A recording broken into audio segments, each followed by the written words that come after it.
Hello everyone, good morning, જય શ્રી કૃષ્ણ, હર હર મહાદેવ. જો new બ્લોગમાં બધાનું સ્વાગત છે. સવારમાં નાસ્તો કરવા બેસી ગયા છે ને આજે મસ્ત થેપલા બનાવ્યા છે. કાંઈલા જો એના ઘી વાળા ને આપણે ઘી વગર ને આપણે તેલ વાળા. તો હર હર મહાદેવ. હર હર મહાદેવ, સીતારામ ને ગુડ મોર્નિંગ બધાને. આવી જાવ બધા. જો થેપલા ખાવા અમે 2 દિવસથી મજા નથી ને એટલે આવું ખાઈ છે. ગરમ ગરમ ને તીખું તીખું પણ મજા ન હોય એટલે એવું ખાય તીખું ટેસ્ટ સારો આવે ભાવે. ઓલ છે ને મોરું કોઈ જ નથી પુડલા બનાવશું સાંજે. હા જે આજ પુડલાનો પ્રોગ્રામ આ સાંજે ને પુડલા બનાવી નાખવા હે. એવું ખાય ને એટલે સારું. એટલે આમ તીખું તમ તો ખાય ને તો છક મેળે આવી જાય. કા બરોબર ને? આ તો તબિયત સારી પણ આમ આથું એક ભાઈ 2 દિવસથી નાનો બ્લોગ બને છે.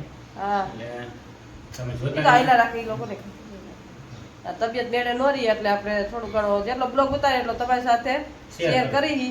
અને હાલો હવે નાસ્તો કરે કેમ કે નોકરીએ જવાનું મોડું થઈ જાય તો ચાલો કન્ટિન્યુ.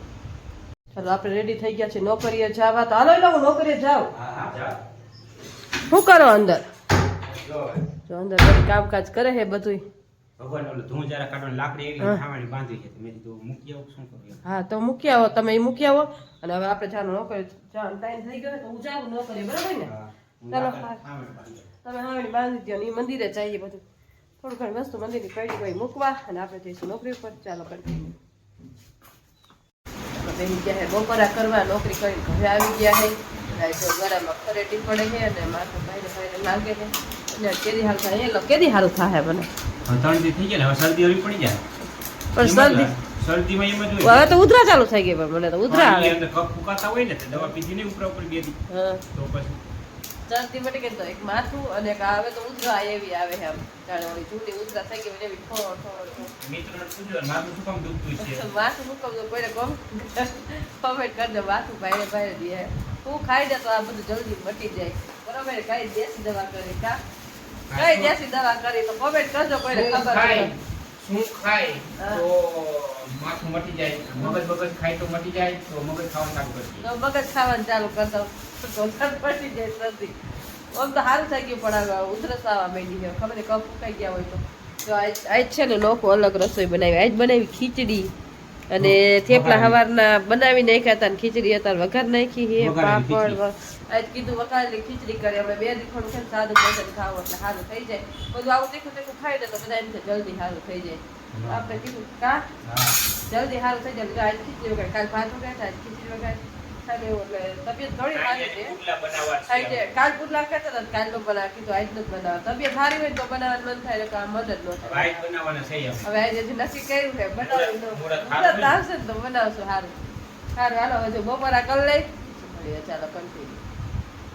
ચાલો હું કામ કરું તો મિતુલ પપ્પા ના જ પડ્યા કે નથી કરવું. હાજી માંદી હોય ધ્યાન રાખજે તાર શરીર પર. તોય હું તો કામ કરું. તમારે શું કેવું? તને કેટલી વખત ના પાડી છે કે હાજા માંદા હોય એટલે 2 દી આરામ કરવાનો. આ તને કરવા ના જ પાડી દીધું. આ ફરાણે તે દાબી દીધું, કરી નાખ્યું કામ. આમાં છે ને પછી 2 દી આરામ કરી તો થોડોક આરામ થઈ જાય. એમ મારું કહેવાનું એમ હતું. ખારું થવાનું કારણ એ હતું. આમ ખારા ન થતા હોય. આ ના પાડતા તો એ કરી નાખ્યું.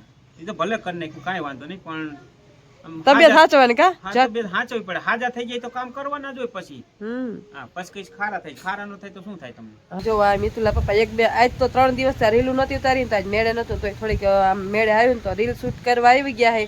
અને આજ જો આમ જો આટલા બધાય કપડા આજ છે ને સારું થયું નથી કે કામકાજ ચાલુ કર્યું નથી. આપણે બધાય કપડા બધું ધોઈ નાખ્યું છે ને. જો મિતુલા પપ્પા રેડી થઈ ગયા છે. હા તો વિડીયો બનાવો પણ 4-5 દી એક વખત એકાઈ રીલું બનાવી નાખીને પછી ઉપાધિ ન હા. અને પાછી હમણાં આપણે ઉતારી નહોતી ને મજા નહોતી તો ઈ તો ઠીક છે. આપણે સ્ટોકમાં પડી પણ સ્ટોકમાં રાખવી પડે. આપણે કામ કેટલા લઈને બેઠા? હા ઈ જ ને. 24 કલાકની અંદર 2-3 કલાક હજી ઘટે છે. અમારે કામ કરવામાં ઘટે છે. તમે વિચાર કરો. હા ને અહીંયા જો હાલકો આમ જો અહીંયા છે ને જો ફોન સામે રાખી દીધો હે અને હાલકો આપણે રેલું નું તૈયારી કરી. 1-2 તો ઉતાર નાખી પણ કીધું જાય મિતુલા પપ્પા કે ઝાઝી નથી ઉતારવી. મેળે નથી ને મારી તબિયત એટલે કે રોજ એક ઉતારશું એટલે 3 દી થાય ઉતારી નહોતી કા. ત્રીજો દી હે આજ ચાલુ કર્યું પાછું કેમ કે આજ થોડીક તબિયત સારી થઈ ગઈ એટલે જો આજ કરો ઘરના કામકાજ કરી નાખે. મિતુલા પપ્પા કે કામ નથી કરવું પણ કામ ન કરી તો ભેગું થાય ને કે કામ નથી કરવું. કાંઈ લાવ એમાં એવું છે 2 દી આરામ કરી તો હરકું થઈ જાય. પણ તું હવે આ બધું કામ લઈને બેઠી હોય શું કરવાનું? કામ તો બાયું ને છે ને કામ જ કરવાનું હોય. જો કરવું પડે અને કામ ન કરી તો પછી ભેગું થઈ જાય ને. હા ભેગું થઈ જાય પછી આપણે ઘેરાઈ જાય. કામ તો વધારે કન્ફ્યુઝ થઈ જાય. એને કરતા થોડું અને હું તો ન રહેવાય. હુતા રહીને તો વધારે બીમારી જો ઘર કરી જાય એમ કે ને મને કહેવત એવી કે જો આપણે હુતા રહીને તો બીમારી ઘર કજરે કરતા સતત કામ કરતું રહેવું થાય એટલું કા શૂટિંગમાં જવાનું હતું કે ઈ કેન્સલ થયું હા એટલે પછી શૂટિંગમાં જવાનું હતું એ કેન્સલ થયું કા કાલ ઈ લોકો ભેગો શૂટિંગ ઉતાર નાખ્યા હતા કેન્સલ થયું એટલે હવે કાલ રાખશું એટલે આજ 2-3 રીલ ઉતાર નાખી એટલે કાલ ઉપાડી નહીં બ્લોગ તો આપણે બનતા જ હોય પણ રીલું ઉતારી નાખીને તો પછી મારે એડિટિંગ કરવાની સરળતા રહી એમ અંદર પડ્યો હોય સ્ટોક પડ્યો હોય તો ક્યાં રાખે કામ આપણે આ કરવાનું જ છે હા આપણે આજ કરવાનું છે જો હવે ઈ એડિટિંગ નું કામ કરશે અને આપણે જઈશું નીચે ને જો આપણે કીડિયાર પૂરવા જવાનું છે ઘરના કામકાજ થોડાક પડ્યા કરી નાખી બરોબર ને એક રીલ તો કે હવે તો હું નીચે જાઉં હો હાલો આપણે જાય નીચે જાય થોડું ઘણું કામકાજ કરે નાસ્તો કરવો પડશે મને તો લાગી ભૂખ હા તો નાસ્તો અહીં લેતી નાસ્તાનું કઈક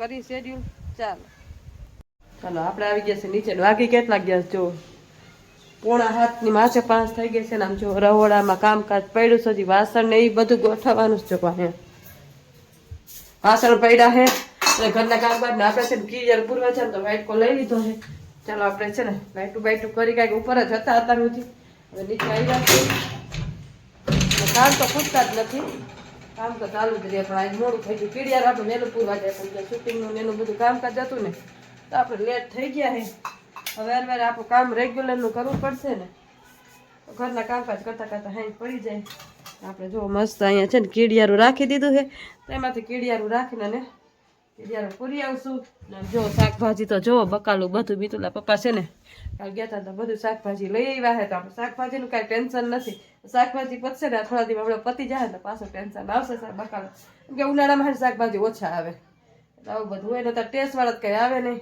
આ બધા ચાલો હવે જો અત્યારે કીડિયારું પૂરી આવું ચાલો કન્ટિન્યુ ચાલો બેસી ગયા છે વારું કરવાના જો વાગી કેટલા ગયા જો 9:05 મિનિટની વાર છે અને વારું કરવા બેઠા હોય કેમ કે રાંધી વેલું પણ દૂધ હાટું વાઈટ જોવી પડે એટલે જો અહીં મસ્ત આપણે છે ને રીંગણાનું શાક ખીચડી ભાખરી દૂધ પાપડ હવે વારું કરીને અને જાવીશું મેડી ઉપર સુવા માટે કેમ કે નીચે તો એટલો બફાટ કાયલા બફારો એટલો વરસાદ નહીં થાય ત્યાં બફારો રહેવાનો અને કેટલો ગોંડલમાં વરસાદ થયો કાલ થયો હા જો ગોંડલમાં તો વરસાદે પડી ગયો છે અને કાલ છે બધાને ભીમ 11 તો અગાઉ કહી દઉં હેપી બધાને હેપી ભીમ 11 હેપી ભીમ 11 છે કાલ કદી પતા ઓસા રમજો ભીમ 11 ઘરે રમજો આપણે અહીં અમારે અહીં નથી આપણે સિસ્ટમ નથી અમારે અહીં સિસ્ટમ ઘણા ગામમાં એવી સિસ્ટમ ઘણા ગામમાં એવી ભીમ 11 જુગાર રમવાની અમારે તો સિસ્ટમ નથી તમારે કોઈને હોય તો કોમેન્ટ કરજો અને રમજો ના રમાય નહીં રમાય કોઈથી નહીં કેમ કે મેં તો ખોટું રમાય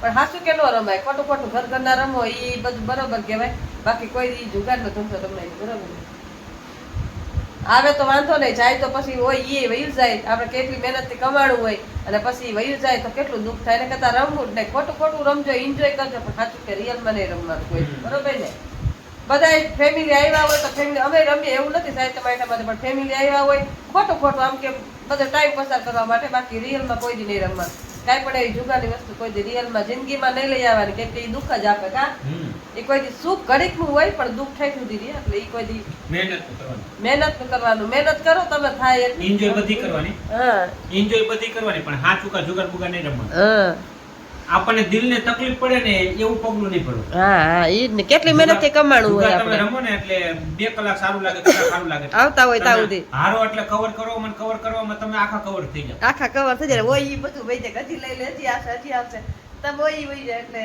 ખોટું રમજો તમે તમારે બધા રમજો એન્જોય બધી કરાય સાચું કે એન્જોય ન કરાય એવી પછી કા રિસ્ક ન લેવાય જિંદગી સાથે કોઈ રિસ્ક નહીં રમાય એટલે એન્જોય એમ કરાય એટલે સારું હાલો તો હવે જો વારું પાણી કરી લઈ અને હેપી ભીમ 11 બધાને કાલ નહીં તમે આ બ્લોગ જોઈશો તો કાલ તો ભીમ 11 જ હશે મારો બ્લોગ તઈ જ ચાલુ હોય છે ભીમ 11 સુધી કા બરોબર અને મેં અગાઉ એક દી કહેજો કેમ કે આપણે એક દી મોડો બ્લોગ મૂકી હી એટલે ભીમ 11 સુધી આ બ્લોગ આવી ગયો હોય એટલે હેપી ભીમ 11 કહી દીધી છે એક જગ્યા કા એડ્રેસ પર બધા કેરી ખાઈજો મજા કરજો આપણી તો તબિયત ખરાબ છે એટલે આપણે કેરી ખાઈશું ને પડી છે 4 કેરી પડી પણ કોઈ ખાતું નથી ઈ ખાતા વેપારી રાજા બેઠા કોઈ મહેમાન આવે તો ખવડાવી દે બાકી નથી ઈ ખાતા કે નથી હું ખાતી કે તબિયત દેની બગડી ગઈ એની તો બગડી હતી સારું થઈ ગયું પણ મારી તો બગડી હા ઈ ખાટું ખાઈને થઈ જાય મને ખાટું ખાવાની દવા પીવું એટલે ખવાય નહીં એટલે આપણે કઈ ખાતા નથી સારું હાલો તો તમને આજનો મારો બ્લોગ કેવો લાગ્યો લાઈક શેર અને સબસ્ક્રાઇબ કરજો મળશું કાંઈક નવા બ્લોગ સાથે અને આ જોવો છો તો લાઈક કરવાનું ભૂલશો નહીં મળશું કાંઈક નવા બ્લોગ સાથે ત્યાં સુધી હર મહાદેવ